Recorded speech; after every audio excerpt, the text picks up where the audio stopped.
నమస్తే. నేటి ముఖ్యాంశాలు. చిత్తూరు జిల్లా రామకుప్పం మండలం మునేంద్రం గ్రామంలోని చెరువు సమీపంలో నీటి కుంటలో పావని అనే వివాహిత శవమై తేలింది.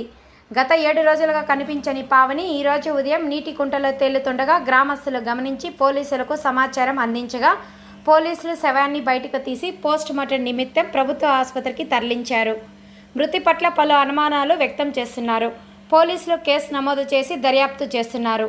పావని మరణించిందని బాధలో భర్త మునిరత్నం ఇంటి వద్దనే ఉరి వేసుకుని ఆత్మహత్య చేసుకున్నాడు. భార్య చనిపోయిన విషయం తెలుసుకొని భర్త కూడా ఆత్మహత్య చేసుకున్నాడు.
సార్ కొంచెం దూరంగా రండి సార్, దిగుతుంది.